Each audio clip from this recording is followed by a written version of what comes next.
Continuing education knows that at the end, students want to graduate, and we can help them do that because we take the time to really listen to their needs and we understand all the different options that are available across the campus for them. We don't take a cookie cutter approach. We realize each student comes with their own story. So whether it's a part-time student looking to complete a degree program or someone just looking for online courses, we're there to connect them to the resources of the university.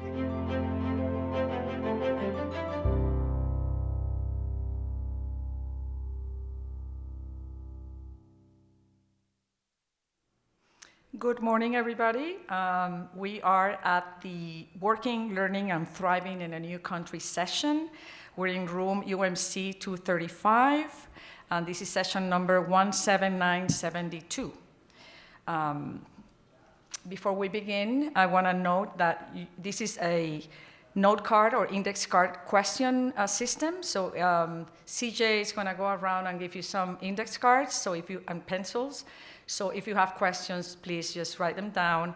And at a certain point or 20 minutes before ending the session, he will bring the cards to me, and I will select those questions that are more, resonate more with the conversation that we will be having, okay?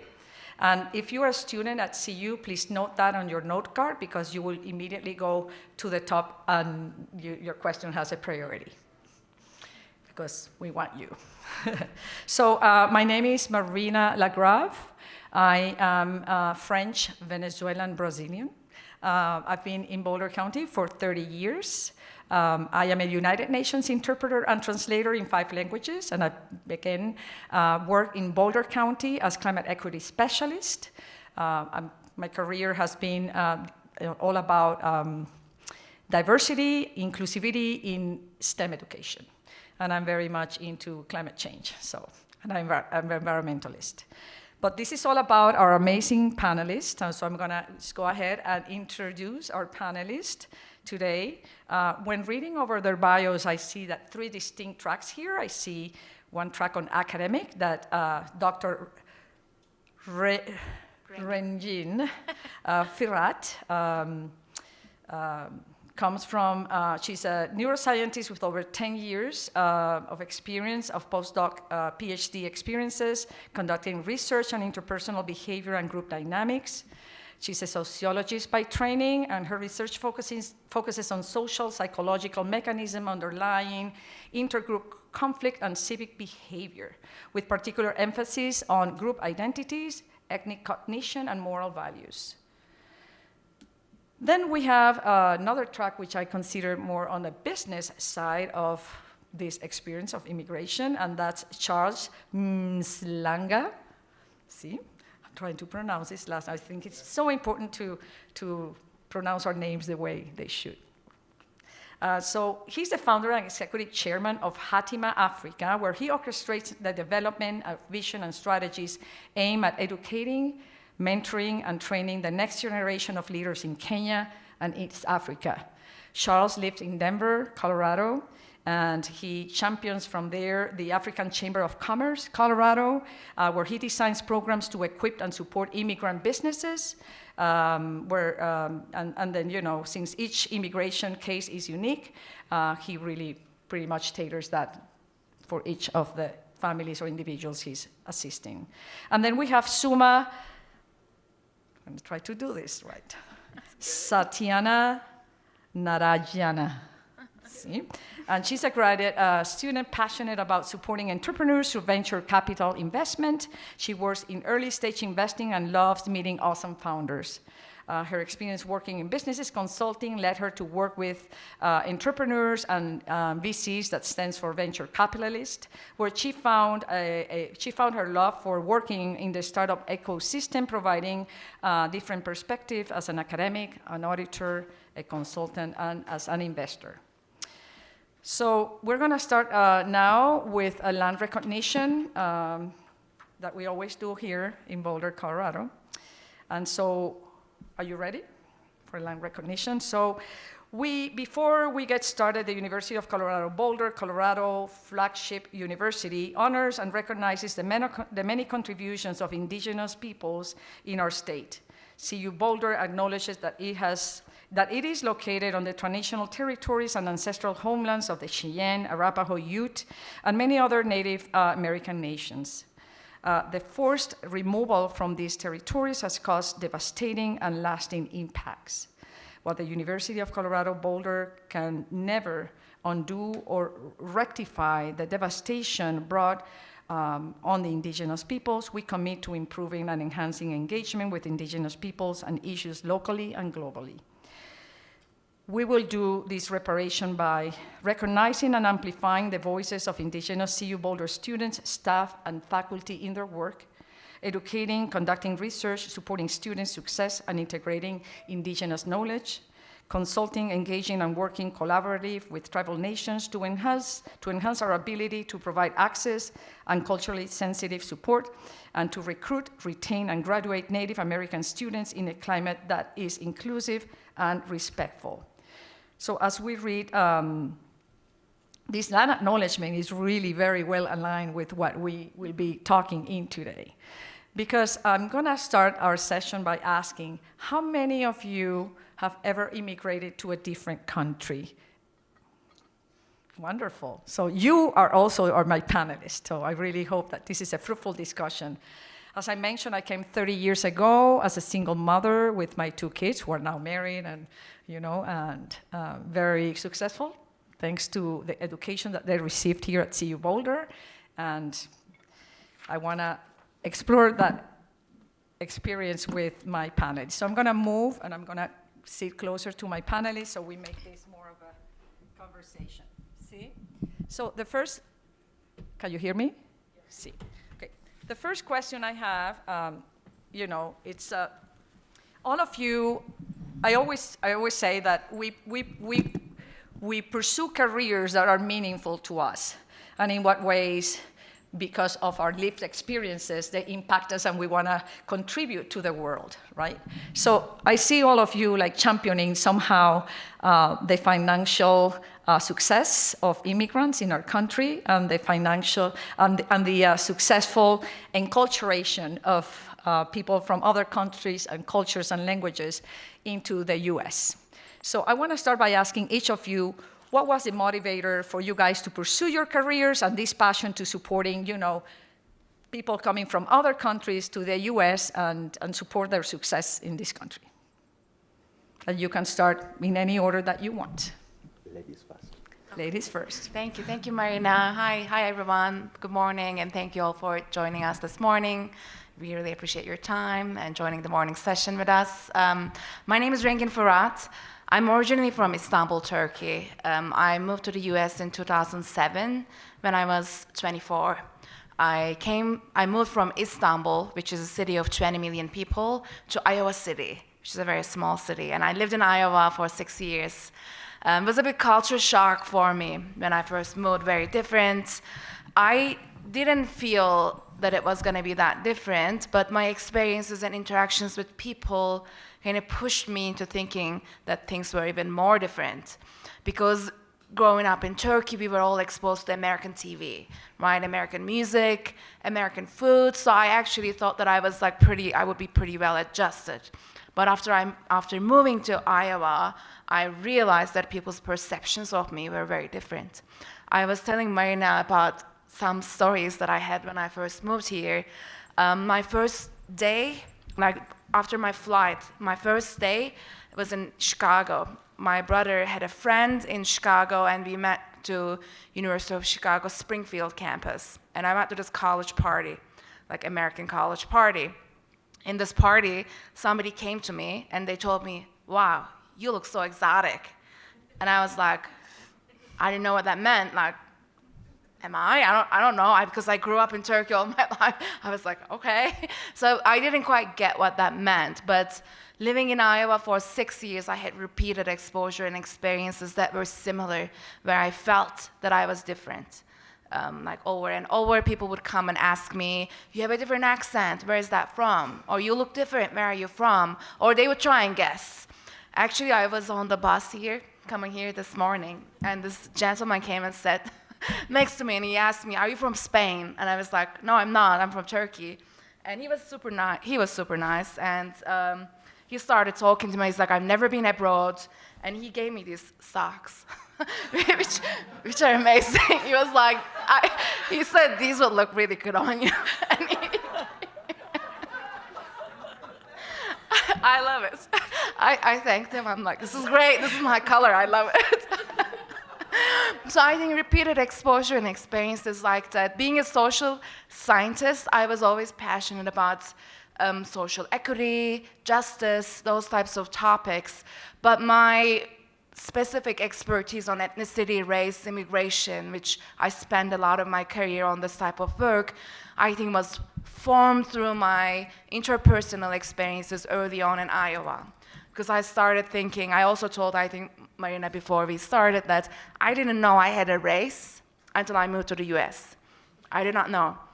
People started asking me, what is your race? What have you put down? Because you have to put it down. I'm like, I don't know. One of my former faculty chairs, she's like, I didn't know what to put. I put yes, like biracial. I was like, what, biracial? I'm not biracial. So it's always a constant kind of challenging. And these questions also have challenged my own perception, my identity. And I love it. It never bothered me. I think it kind of fueled my passion and my interests on these topics. So I think that's how I started all the just journey of studying and helping. And I love working with students. I mentored a lot of students, international students, but also students of color, also students coming from other marginalized backgrounds. I love working with students and helping them, kind of like teaching them, or not necessarily teaching, but even having brainstorming, having conversations about these issues and challenges, because it's important to share, I think, knowledge. It's important to share things and just, share and learn from each other. Grow together is very important. So this is my journey, and that's how I started. Thank you so much. And one last question, was language a barrier for you when you arrived? It was. I thought my English was excellent. Growing up in Turkey, I always aced all my English classes. I was like, I'm so good. I got this. I moved to the US and Iowa. I could not understand anyone. I could not talk on the phone. For the first, I think, 6 years of my life in the US, I avoided talking on the phone. I was so scared. I did not understand anybody on the phone. I did not understand anybody on TV. I think now I get it. Now I'm like, okay, I'm pretty good. I can tell I couldn't tell the accents also. I could not hear East Coast accent. People would tell me, this is East Coast, this is Southern. I'm like, I don't get it. It sounds English. I know it's English, but I don't hear the accents. So it was a barrier. But I think I'm improved. I have improved. I live in the South now. I live in Atlanta. I can definitely tell. There's this Southern accent. So it was a big barrier, but I think time. But for me, it was a lot of time and exposure that helped me. Now I'm very comfortable on the phone, on the TV. I feel pretty savvy now, but first couple of years, it was a challenge. That's also very important to understand, because I worked as a faculty, and I worked with a lot of international students, and that's why it was very important to understand when they first move, this is gonna be a big barrier. Language, because also shapes our cognition, the way we see the world, the way we perceive the world. So it's very important to have the understanding that this is gonna be different, depending on where people come from, what culture they grew up in. In Turkish language, we don't have gender pronouns. There's no gender. So it was a challenge for me to learn or to even specify gender whenever I'm talking about a person, or even a dog or a cat. I made so many mistakes, but I always consciously had to okay. And then I was frustrated. Why do I have to think about their gender all the time? So even that was a big challenge, and I had to learn and unlearn a lot of things. So whenever we interact with someone, if their first language is not English, there might be all these things, differences, nuances that might be affecting the way that they speak, they think, and it's very important to I think, have that understanding and empathy, the other person's perception. That was wonderful. Thank you so much. I mean, such a descriptive way of, thank you so much, Gina. So, Let's go to our next and wonderful, who would like to go next? You want to go? All right. Is Yeah. Okay, Suma. Suma, yes. I think I'm, in terms of like my journey in the United States, I'm relatively new. I moved to Boulder just about like 2 years ago now. And I think I moved in late November. So for me, the first thing to get used to was the weather. It never gets as cold as it does here from where I come from, which is Bangalore, India, which is the south of India, right? So I think physically trying to just adjust to the environment was obviously like a very big thing for me first. But then I applied to school, got admitted, and I just remember vividly those first few interactions where I just remember being like tongue-tied or like constantly like rehearsing what to say in conversations. We spoke about like language as a barrier, right? So primarily that was not a barrier for me because I've always, like all my studies and work, my first language has always been English. So I didn't have that problem, but I feel like I was obviously missing like context and like cultural nuances. And yeah, so that was where I was like, oh, okay, like I'm not sure people get me or like see me like when I say something. And same, right? Like I don't think I was entirely understanding like what the other person was saying. So that I think was definitely something new for me. But then I think like, but yeah, so my background, like you mentioned in my introduction, passionate about like entrepreneurship and venture capital. That I'm kind of drawing that from my previous background in India, where I used to work with a lot of entrepreneurs and VCs. Mm-hmm. So when I came into the MBA program, I applied to a fellowship, which was purely entrepreneurship based. And the first conversation I had with my program manager, I was speaking about entrepreneurship in India and like stuff like that. And she was like, oh my God, Suma, you're speaking our language. And I was like, oh, that's, so I think I had this realization that when it comes to like your passion or like your work, there's like this universal language. For example, finance, right? Like I am by technical qualification a finance professional. So I feel like initially I tried to like break those barriers by kind of speaking about like my work and like what I'm passionate about. I think that's what helped me connect more with people in general. And when it comes to like supporting, I don't think I specifically work in supporting immigrants, but what I've been working on a lot for the past couple months is supporting underrepresented founders as a venture capitalist. That's something I think I'm really passionate about. I think what I want to do or I want to see is more equitable capital allocation, right? And I think that also comes from lived experiences. Venture capital is still a very hard industry to break into. There's almost like very, very less diversity in VC. Just also very an exclusive industry. So I feel like my own journey has been so challenging but I want to stay on and like hopefully make it more approachable, right? At some point I was like, I don't think I'm meant for this industry. Maybe I should just quit. But I've also had like really amazing mentors. And I remember one of my mentors, she was like, but Suma, if you quit, like, like there's no one going to be who looks like you in the VC industry. So I guess like that's what drives me to just keep at it. Thank you so much. I do think that, the American dream, no? So many people come to this country pursuing capitalism as the American dream and to build wealth and to build security for themselves and their families and to build that future in a new land. So finances are important and understanding how to navigate that is super important in a different country. We'll elaborate on that in a few. But I want to go to Charles now. Thank you, Charles, for letting the ladies go first. Does that mean anything?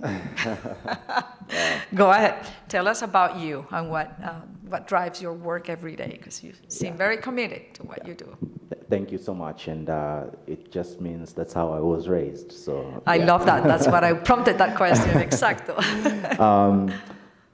So I first came to the United States in the year 2019, And I came through a program called Watson Institute.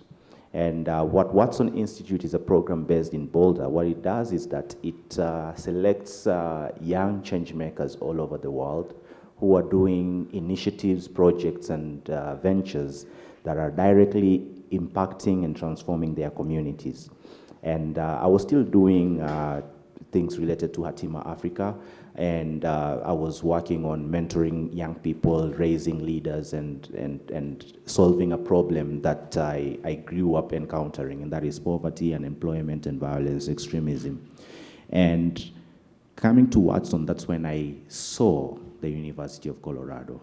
And what Watson Institute did to us, it made us, to me, personally, it gave me an exposure to dream big. Like, I never knew that people can have an opportunity to go in a beautiful school like this. Like, to me, this was like, wow, this exists in my lifetime. It was a realization that made me to have an interest. And I left with a conviction that, you know what, I also want to come to this school. And I went back home, finished my undergrad, and I applied to CU and got selected, luckily. Coming to CU, to answer your question, I think every pain leads to a purpose. I think every problem creates a purpose. And to me, my motivation was the problem to solve and to help young people in my community overcome poverty, unemployment, and violence extremism. And that shapes a lot the work that I do today in my entrepreneurial endeavors and my social ventures. And so I took that opportunity to come to see you so that I can be able to understand how best does the global economy works. And I'm very grateful to be in this country because, number one, it has given me a platform. Number two, it has given me exposure. Number three, it has given me a lot of knowledge. And number four, it has given me significant networks of individuals who are very supportive and helpful to the mission. And I use that to be able to do good, not only here, but globally and in my country as well. Thank you so much, Charles. I really love what you said about every pain leads to a purpose. And I think we all agree, regardless if we're immigrants or not, if you really discern and really sit with that, you know, something, a solution or a more of a global solution comes about in terms of saying, I don't want anybody to go through this ever again. So let's talk about the process of enculturation. You know, there's three processes when we talk about acculturation, which is when someone from a different country comes and seeks their equals. So I would, as a French woman, would like to find, you know, French people in Boulder, so I feel more at home. Yes? Hello. Hello. Bonjour. Bonjour. So see, right there, right? Right there. I already feel at home. It's like, oh, someone is here. It's like, knows who I am in terms of my culture and my, you know, my social and my language. So the acculturation is when we seek, and we see this a lot with the immigration communities, and you go to New York and you have Little Italy, the French Quarter, or the, you know, you have, and that's acculturation. That's me finding my equals so I feel safe in my community. When you talk about the Latinx here in Boulder County, depending, you know, you also try to follow your tribe, so to speak, because you feel safer, and that's finding your family away from family. So it's a way of feeling, I'm home somehow, right? Then there's a process of enculturation, which is assimilating the language and the culture from that other country. For example, you can drink at 18, whether in my country you can drink at 18, well, in the US the law says until 21. So that is enculturating, learning the laws, learning the language, and learning how to navigate the space, correct? So we have got, and then there's a term that we don't really like, which is assimilation. Assimilation is pretty much making a smoothie out of us, right? It's just, you know, I always say that acculturation is keeping the tomatoes and the avocados and the lettuce, you know, and then the avocados look for the avocados, and the lettuce looks for lettuce, and they find their equal to make their salad, right?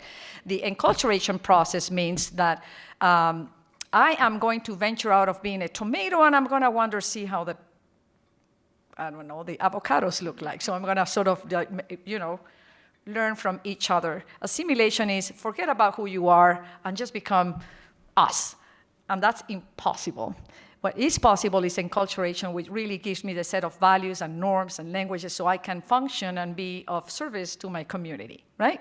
So it's our, as we pursue this dream, we have to go through this process. This process of enculturation can take 8 to 12 years or more. When you talk about to immigrants who immigrated to this country many years ago, it's not rare to hear, oh, my grandmother never spoke English. She only spoke, German. And so in your work, because you come from this various perspective, not everybody comes to do a grad degree, or some people come here, just land here, and they're trying to find their way. In what ways do you envision or do you see, and I'm going to talk to Charles about that, because I think out of the three, you are the one that's really, like the baseball glove, right? You're catching that member of that father, that mother really trying, or that individual trying to break through, to learn the system, to be correct, to follow the norms and the rules, but not having a network is difficult. In what ways do you support the community of Africans coming to Aurora, Colorado, where you're at? And how does that go? Because if I'm here and I don't know anything about this country, how can you support me in navigating and enculturating? First of all, I think when we're talking about that subject, the beginning of anyone's life, in the beginning of anyone's journey, shapes their life when they come in this country. And one of the things that I think plays a significant role, whether or not someone can have success or not, is community. And I find it to be a very, very difficult thing for someone who just came here with no information, no knowledge, and no community or individual to actually thrive. It's very hard. In my work that I do, which I at the African Chamber of Commerce, Colorado, we try our best to be the one-stop shop where anyone who doesn't know anyone and is in this country, they can know, if I go there, I'll get help. And that's what we do, because coming here without understanding and realizing how the system even works can be terrible. This is a country where everything is fast-paced. Fast. Fast-paced. Everything is fast-paced, to a point whereby even understanding how someone is not able to get something, the system makes you feel like, you're a poor planner. But genuinely, I didn't know, you know what I'm saying? Yeah, I know what you're saying. Yeah, and most of these communities, or most of these people come from communities where Ubuntu, I am because we are. They come from places and spaces where my problem is our problem. And then you come to a place where your problem is your problem, and it doesn't matter whether or not I'm thriving and whether or not I'm in a position to help you. As long as it's your problem, then it's none of my business. If it doesn't pinch me, it doesn't harm me, then it's not for me to solve or to sort. So coming to that transition is a very difficult process, and what we are doing basically is trying to be a one-stop shop where somebody will not have the transition in an abrupt way, but in a smooth process, so that they can be able to learn and understand how best they can be able to get into the system, thrive, and be able to create life for themselves and for their families. Thank you so much. And you made me think while you were talking, and this, again, to elaborate on that, my panelists are all people of color, right? And they're viewed differently as immigrants than a white person from France, right? And it's just right there, that barrier. In that narrative, how have you personally, or how do you support your clients or your community in realizing that there are more, they will face more challenges. And you were mentioning, Regina, about the race, right? You didn't know that you were the race until you're like, oh, where are you from? Is the first question that we hear when someone hears our accent. Where are you from? And that already, I mean, when I'm asked, Marina, is that not a good question? I'm like, no, we just come from a place of different curiosity instead of just, putting me out there. It's like, tell me more about you, right? And let me tell you my story. But don't just jump in to try to just grab my heart in the very beginning. Where are you from? What language? Why do you speak like that? And what do you do? And how many kids do you have? It's very American, right? And it's not malintended. It's not because our community in America means bad. It's out of curiosity. But the way when we come and we don't know anything about race, we're like, what? What did you just ask me? Oh, I'm exotic? What does that mean? Tell me more about that, the two of you, just elaborating a little bit on that. And the othering that we feel when we arrive to the States. Yeah, I think, Marina, what stood out to me about what you said was the whole curiosity aspect of it, where I totally agree with you. I think one thing I was not used to is I just feel like there's a lot of, people ask a lot of questions, which in a way has also helped me to kind of get more used to, I think curiosity generally has helped me as well, because what I understand is usually people really like it when you ask them about themselves, right? But I agree with you. I also don't come from a culture where that's very common, where you're generally asking a lot about the other person. And yeah, I mean, definitely I've had instances where I think because of my accent, maybe, the other person kind of switches off and they don't kind of understand, or they're really just staring at you, trying to really concentrate, kind of like read your lips and like understand like what you're saying. So definitely, I think I've definitely had instances of that. So it's all about like, me trying to wonder, do I speak too fast? Like, should I speak more slowly maybe? I don't know, like, I don't know if that answers your question, but the curiosity definitely. All answers are good. Yeah, I mean, that curiosity aspect, I think definitely stood out to me as well, right? And that's something I've started practicing too, where I'm like, okay, generally I think there's I'm sorry, I think I'm a little tongue-tied now. And I know there's a lot in your head, because this is a journey, and a journey full of, so many things that we live and I'm experience. relatively new in this journey, so I think I'm still like kind of learning a lot. Yeah. We are all learning and evolving. Our audience is too, right? Yes. So, Regina, what about you? Yeah, I mean, it is, like Suma, I also see it as an opportunity. Every interaction is an opportunity of like creating that positive, maybe climate, inclusion.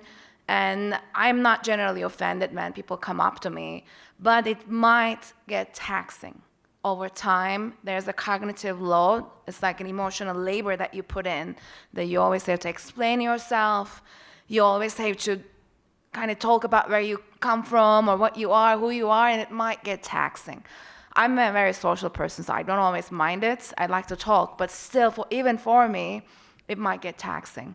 It's an emotional burden, so it's important to recognize that as well in that other person, because sometimes there's genuine curiosity, and it's great, and I love that people are curious, they want to talk to me, but sometimes even that might get taxing, because maybe I'm having a bad day. I don't want to talk about that. And the feelings of othering is also, it doesn't always feel great. So a lot of my research focuses on social exclusion, and I also do brain imaging studies on social exclusion. One thing that we find, the research shows, is that people feel social exclusion as physical pain. It hurts. It hurts to be excluded, and sometimes exclusion is in these subtle cues, right? Feeling different, feeling that you don't belong, feeling that they don't understand you. And that might become taxing, that might become a load on us, and that might be stressful sometimes. But my other research also shows that cross-ethnic interactions and friendships are very important.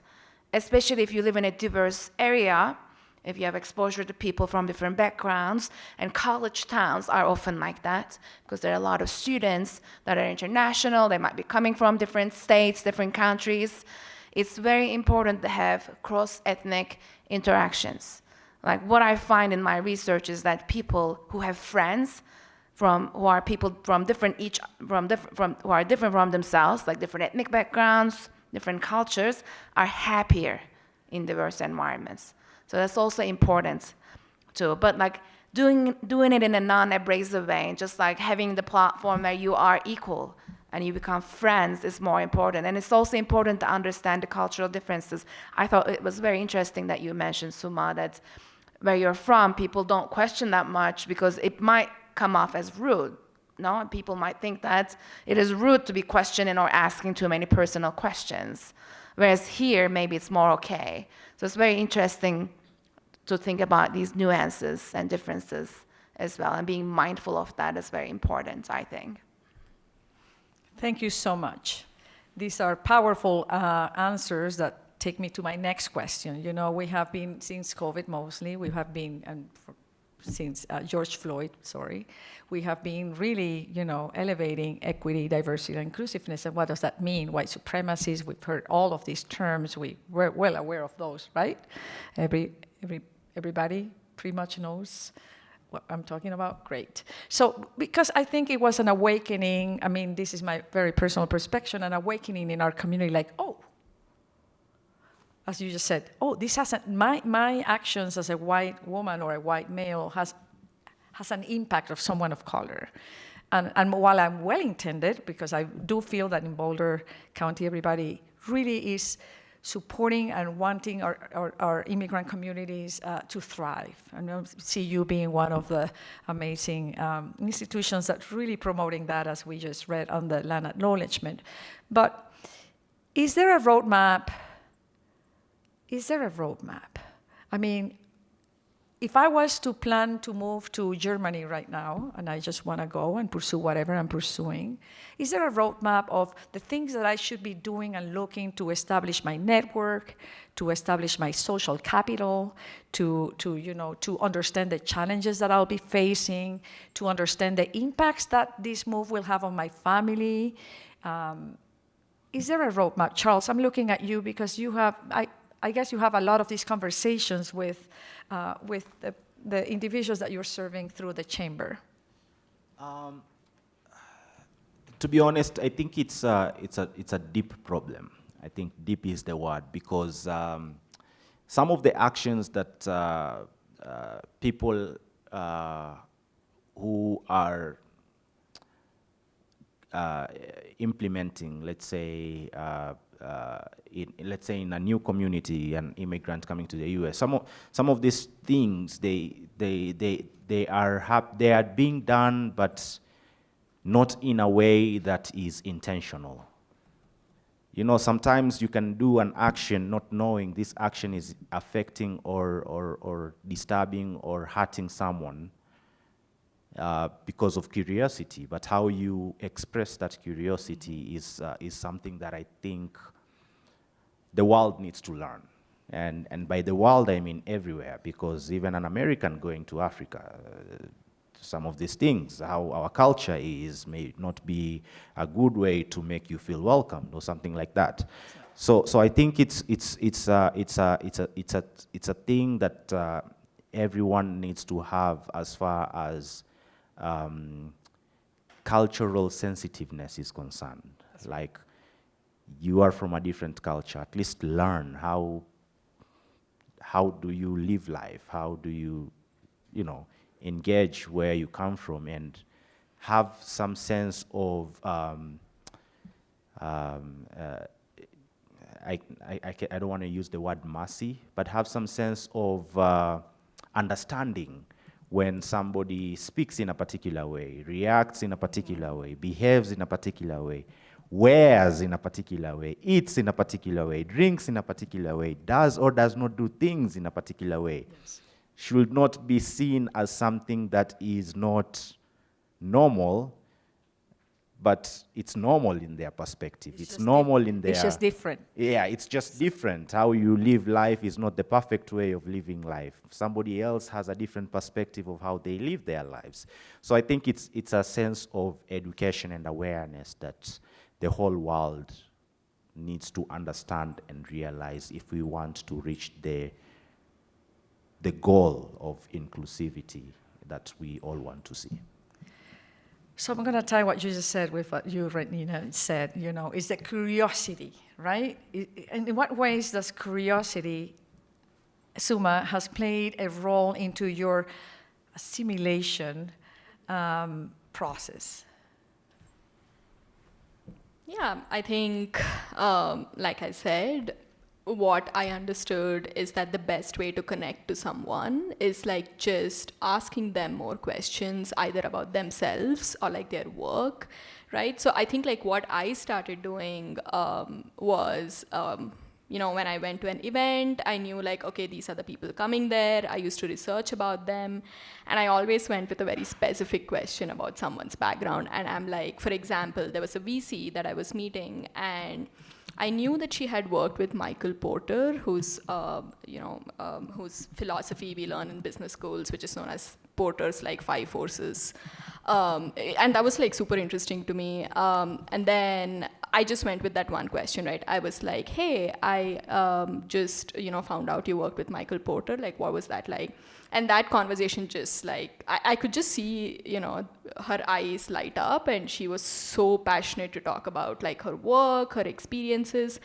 I think, yes, that's definitely helped me assimilate in a way where I'm able to like make those connections on a deeper level, rather than, just trying to like make conversation superficially. I think that's the way I've been trying to navigate my journey, where I'm like, okay, this is maybe the way I can connect to someone here. Thank you for that answer, because what I take from that answer is that, and my lived experience also, is that assuming the whole narrative, so I'm looking at you, and I could say, white male, he might be from here and there, he's not that, and I make this whole, narrative of who you are.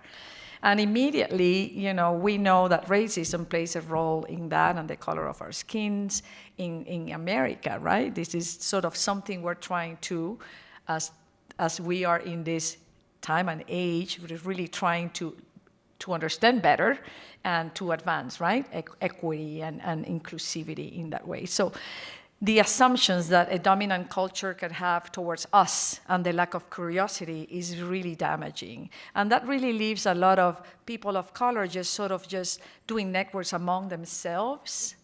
For example, one of the ways Boulder County, in this instance, is trying to support the entire communities by festivals and all these things, cultural festivals, where everybody's invited, and then the curiosity plays a role in like, oh, I'm gonna go to the Latino festival and check it out and see what that is about.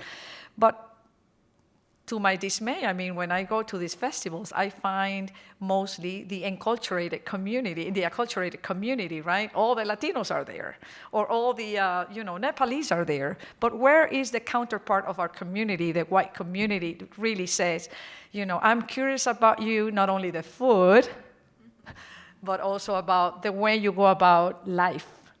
And there's a lot of, to me as a United Nations person, to me that's the beauty of life, to really knowing people, of knowing different ways of living and different ways of valuing what we have around. But there's immigration laws. There's always the barriers that you have to overcome when you want to try to discover, belong, and develop.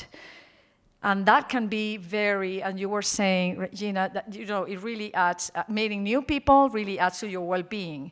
But then you're here, and then you are going through all this set of barriers and barriers and barriers and barriers, unless you come highly educated and someone sponsors you for your visa, your work visa or your green card, you're on your own. What has been your experience there to overcome this very important barrier that immigrants face? And anybody traveling to any country, that's the first thing you see, right? What are the immigrations laws? Can I work there? And how long can I work there? And how long is my, how does this process go about? Can you tell me more about that? I mean, there are many challenges, of course. There are many challenges, and I'm a privileged immigrant, right? I came on a student visa. I had a scholarship that paid for my ticket. I came to a very good university, University of Iowa. They already had international students, like office that helped out with a lot of things. Still, there are so many challenges. Like I was talking about this before the panel. How do you get your utilities? Like, how do you get a credit card? How do you get a bank account? All these little things that you don't know how to do in a foreign country. And then they also don't let you do it. Like, they don't always let you get a bank account. They don't always get you. I couldn't get a credit. I didn't have a credit card for a very long time. Until I was a faculty. I was a tenure track faculty at Georgia State. I did not have a credit card. I also didn't know that you needed a credit history. We don't have that in Turkey. I didn't know what it was. I always because I didn't want to get into debt. I was a student. I didn't have a lot of money. I only used the money that I had in my bank. So I only had a debit card. So for 6 years I was here, I did not have credit history. I went to the bank because I was at the university. I'm like a new professor, right? I'm excited. I'm going to go to these international conferences. I'm giving invited talks. And I told the university, and they have the money for travel, can you get my ticket? They're like, oh, no, we don't do that. You buy your ticket, and we reimburse you. And I'm like, how do I buy this? And also there's the hotel, there's conference registration. It's so expensive. And they don't pay you your salary up front, right? You have to work there for a month, then you get paid at the end of the month. Then you get reimbursed. And reimbursing is even later. And they were shocked that I didn't have a credit card and I couldn't buy. I could not just pay with my credit card. And I'm like, I don't have it. I can't. Like, I had to go to my department chair and I'm like, I don't have a credit card. And he was shocked. How can you not have a credit card? Then I went to the bank. I need a credit card. And they told me, lady, you have zero credit history. We cannot give you a credit card. I was mind blown. And then you went to Suma. Suma, help me. I mean, thankfully, the bank, these are the small things. The bank teller was very helpful, and he was like, I got you. We're going to open you an account. It's called a secure card, and you just accumulate. First, you put in money, but it just builds your credit, and then we give you a real credit card. So that person told me how to do it. I did not know how to do it. And so I think that's why all these challenges, it's very important to have the connections and the people. We call it social capital, right? These people you know, and not necessarily just your friends, but your weak networks, like people you meet, they give you advice. I also moved to France from US. I also have that immigration journey, and that was even more difficult. No? Oh my God, I did not speak French. I could not get utilities. They would not give me a bank account. I was doing my postdoctoral research. My postdoc supervisor, he had to come at me to the bank and watch for me, saying that this person is working for me, because I needed a bank account to get paid. I'm like, how am I going to get paid? Then they opened the bank account. He said that he gave his own address. He's a French person. And for the utilities, a grad assistant in my lab, I felt like a little kid. She came with me to all the utility services to open my electricity, my gas. She was so nice. She came to, when I was searching for apartments, all the rental places, she just joined me. And I felt so incompetent, right? I already had my PhD there. I was a postdoc. And I felt like a little child. I'm not capable of doing anything. But I was so grateful to those people who helped me out, because I was eventually able to maneuver everything through those people, right? And they were not my family. They were not close friends, but they were very helpful people. And it's important to have, I think, that community. And I think that's why your organization also, Charles, sounds so amazing, which I think might provide that infrastructure to people, right? That support, that help when you first come here. Yeah. And again, curiosity from that individual that supported you in saying what, and then going all the way to supporting you. And I think I would add this, it's a very humbling experience, isn't it, for you and for the person that was supporting you, right? In realizing, you don't have a credit card. Oh my God, this happens, right? And so it's humbling experience from both ends. We have how many minutes, CJ, before questions? I'm good? Okay.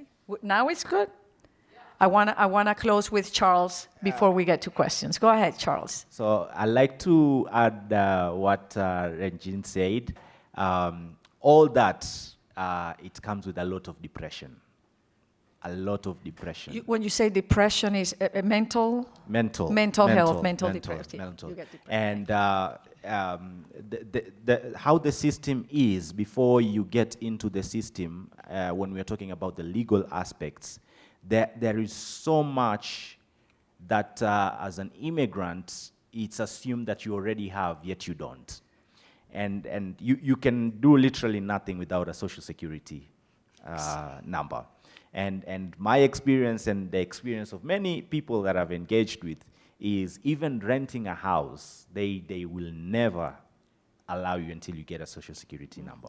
As an immigrant, you cannot get a social security number until you prove you either have a source of income or a job, legal. Yes. That means a registered company or something like that. Now, when you're a student, if you don't have an income plus job, then that's it. And as a student, another thing, as a student in Boulder, University of Colorado, the maximum that I've seen that the university can pay is $20 an hour. You're only required to work 20 hours a week, not more than that. That's how much a week? 400. 400. So in a pay period, $1,600. $1,600 in a month. To live Yeah. on So that, so yes. so think about that in Boulder, how hard that could be. So what I'm trying to say is that all that comes with a lot of stress, pressure, and depression. And all I just wanted to say is let's have grace to international students. What they go through is a lot. And some of us, the word help, asking for help is like the last resort. Like if an international student comes and tell you, hey, I need help, they genuinely need help. So I just wanted to add that. And I want to acknowledge what you just said there, because I think it takes a while by the time you realize this is a barrier, and by the time you sit down with yourself, how do I overcome this barrier? And then the ultimate resource is like, help me, I can't overcome it. I really can't do it. Yeah. But it takes, I mean, this enculturation process, again, takes 8 to 12 years. So imagine that, right? Trying to make a living, trying to get your kids to school or whatnot, and building your financial well-being. Suma, what would be your last remarks on this, on the immigration process and the legalities of that? Mm-hmm. Yeah, Especially when you're going to invest. Oh yeah. Oh, I mean, honestly, I've not even started that journey yet. Venture I think I'm capitals. still like in my, happy student kind of life. But yeah, I think just like Rengin, I also consider myself like a privileged immigrant, because the visa that I came in, which has its own problems, is a dependent visa. So I got married and I moved here, but then a dependent essentially cannot work unless you apply for something super specific. That's something like my husband's employer has to apply, and then I had to wait like a whole year. So I think the biggest challenge I faced is just not being able to work, which meant I couldn't get an internship last summer. And obviously that can be really mentally very, like taxing, because I'm worried about my career. And yeah, I only got my employment authorization like late last year. So yes, challenges have been there, but that said, I think for me, I've always had the support system, which is my husband, right? Yeah. So I still had family with me. So I feel like to a large extent, I've probably not experienced what like an international student who are just on their own, who are coming here for the first time. But yeah, generally, yes, agree the immigration process and just being able to get like an employment authorization, for example, can be pretty challenging and time consuming as well. And as Charles was saying, it really has an impact in mental health, right? In how you empower or disempower, how much agency you have over your life and those of your loved ones. How much can you do, right? Plus, trying to understand a new system, trying to gather the new language, trying to understand the new cultures, what what is appropriate, what not. It's taxing in one's emotions and well-being, and that of your children. Thank you so much. Let's give a round of applause to a panel. We're going to go now to Q&A.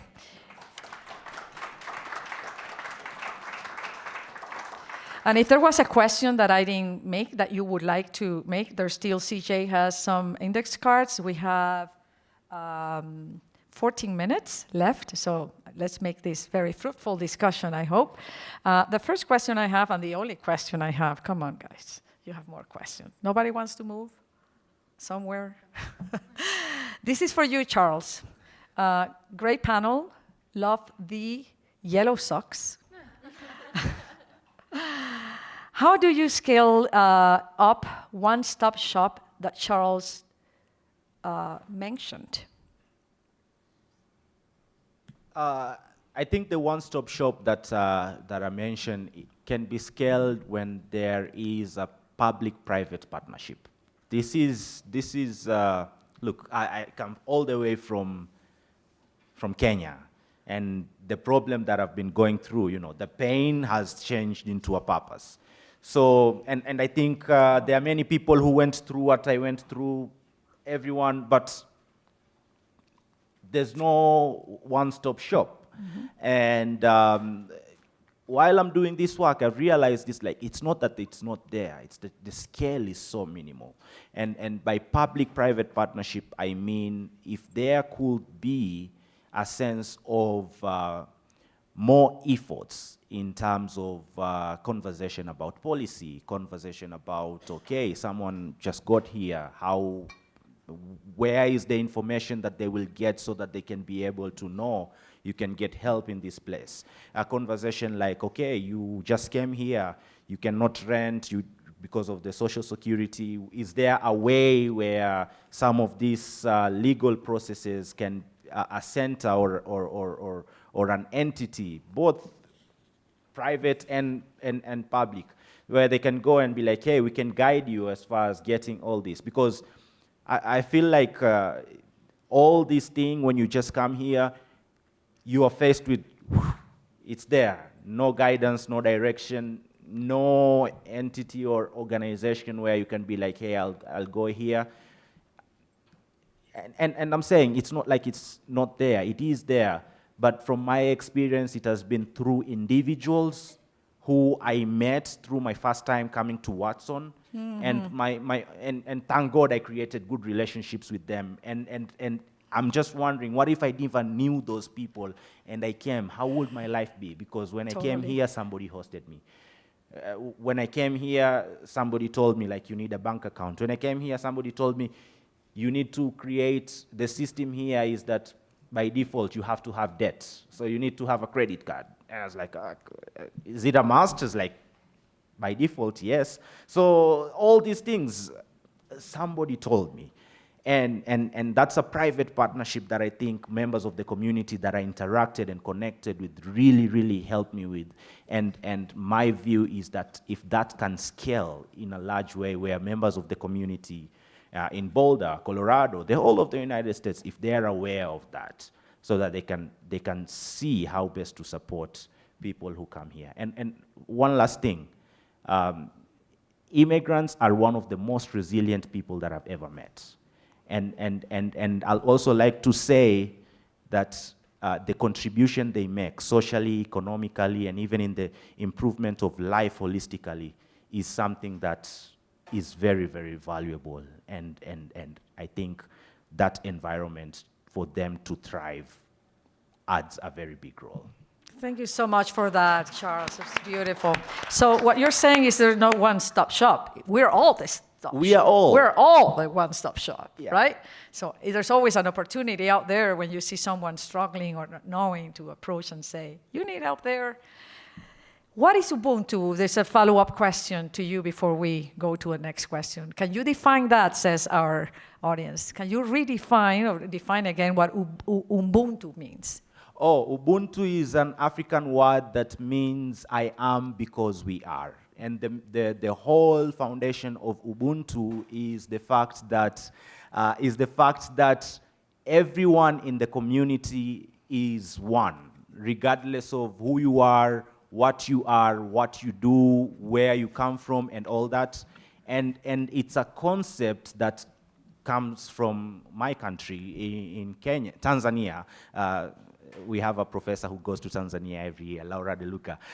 It's a concept that simply aims to encourage people within a community to take someone else's problem as their problem. Yes. Because the reality is, if a problem does not affect you, it's automatically none of your business, right? But the reality is, it should be your business, because something similar to that can happen to you tomorrow. And it is that hand of help that you have given when it doesn't hit you is the same hand that you will receive when it does hit you. Oh, thank you so much. Please do. Okay, thank you for being flexible. Something that's amazing. Ubuntu also, building on what Charles said, everything he said was amazing. You know what, we can't hear the questions from the audience. Okay, so can you write it down on a, thank you. Let's write that down on a card. Thank you. And then I'm going to go to my next question while you write that down. Yeah. So there's our two questions, and we're going to consolidate in one question because we have 8 minutes. That's great. So what do you find strange about U.S. culture? What surprised you? And then this other question says, selective acculturation means we select cultural aspects we like and leave behind the ones that we don't like, others. What parts of American culture would you not adopt? So, you want me to repeat that, or you got it? You want to go, Suma? Suma is like, whoa. Okay, maybe yeah. Go for it, Suma, you can do That's it. a difficult one. But I think I'll answer part of the question which said, are you selective about what you want to adopt or not? See. What surprised you, and what would you not adopt? Oh gosh, I don't know if I have an answer to what I would not adopt. But Okay. Being selective, I mean, yes, I think obviously all of us are on like our comfort zone based on like, you know, our personalities, our cultural background. So I'll be honest, I think at least initially, I think I was definitely selective in, you know, like trying to adopt things which were just easier to adopt, right? Which I think like coming from like a cultural background as mine, and also like my personality type, which is like mostly introverted, right? So I guess like, yes, I think it's just human nature to try and adopt whatever is the easiest first. I think one thing I've just not been able to adopt at all is like, I'm trying to adopt the lifestyle, but then I don't know if I'll ever be able to ski, for example. That just scares me. I don't know if I'll be able to do that. Let's go sledding first. Sledding. And how about you? Let's have short answers for this so we can move on. There's two other questions that I think are super, super awesome. So would you like to go, Rengin? I also want to talk about the things that I like to adapt, that I have been adapting and I love about like living here, is that being from the Middle East, being a Middle Eastern woman especially, has its own challenges about religion, identity, like overcoming these barriers, being an academic, being a woman academic also, researching these topics. And I love that I have this freedom and flexibility in the US that I might not have had back home, right? And I can still do it back at home, but I think here I have a different degree of freedom that allows me to be able to speak and do the things and have a bigger impact, and I love that. But there are things also that are different, very different cultural things. So in my culture, we are huggers. We love hugging people. When we meet them, we kiss them on both cheeks. Even strangers, we do that. And that took me the longest amount of time to not do that with Americans. Somebody even told me once in a conference that like, I met them when I was younger, and I wanted to hug her, and she was like, "What are you doing?" And I was like, and I felt so embarrassed. I'm like, what am I doing? I was like, this is normal greeting for us. I'm sorry, I didn't mean to offend you. So it was I think this is one part of my culture that is communal, and that's very embracing different people that I love to keep. I try to use this to help other people. Sharing knowledge is also part of that. Like, I don't know something I learned, I need to share this with you so you know that this as well, right? So this type of communality is, I think, something I'd like to embrace and keep, and also keep practice in my daily life. Thank you so much. Right. Charles? I just want to add on what she said. I just want to say that this is a great country, and I think many people living here or who are from here do not understand and appreciate that this is a great country. This is a country where you can be anything you want to be, you can do anything you want to do legally, and you can. Yeah, everybody's laughing, but we don't know why. Yeah, and you can. And you can become whatever, like you have a space where you can dream, which is not there in many parts of the world. Yes. And I think many people, I see people, they're complaining, oh, this water tub is not good. I'm like, I come from a place where we don't even have a water tub. So that's something that I think I have to say, and I have to acknowledge that we are in a great country. And that's the reason why many of us are here and many people want to come here. The second thing is, and this can be controversial, but I still have not understood how politics in this country work. And and that's something that I don't want to say I want to adopt, but it's something that I really distance myself, even though it affects me directly based on the policies that I look at the news. I'm like, oh. Yeah, so that's what I have to say. Well, this is the last question. CJ, we have a couple more minutes for one last question. Just very short. What has been the hardest cultural thing to assimilate to? I think for me, it's where I come from, time is kind of nebulous, but here it's like very, like, if I'm meeting you for 30 minutes, I'm meeting you for 30 minutes, not like a minute extra, so. I think Latinos like me would. We learned that lesson really. I'll give an anecdote afterwards. How about you, Regina? I would say the healthcare system has been hard. It's public in Turkey. Most education and healthcare is public. Also in Europe, has been challenging to me. Even like, okay, I'm paying all this money for the insurance, and I still have to pay to go to the doctor, and I can't afford it still. Has been, and it's not a cultural thing; it's a structural thing. Mm-hmm. But still, it has been a big challenge, a big barrier. Thank you, Charles. Wow.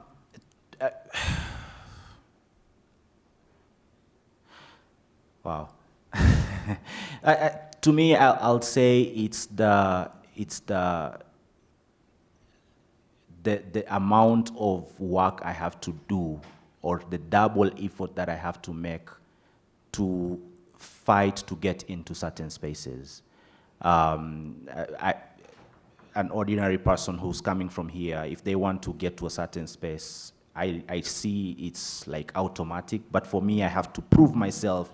I have to ask someone to introduce me to someone, and like there are places that I find myself that I fight more to even be listened to. Like even some ideas that I'm having, I find myself that I push even 10 times more than any other person to do that. And it's something that I've experienced even being a student here. Right. There's some offices or there's some people I had to... Yeah, you have to work it. Yeah, but someone else, they did just like that. And I was like, how do you do that? How do you do that? So yeah, that's something that I'm still learning, and maybe it will change one day. Yeah. Bueno, that's the end of our session for today. I want to get up and give this panel a great round of applause.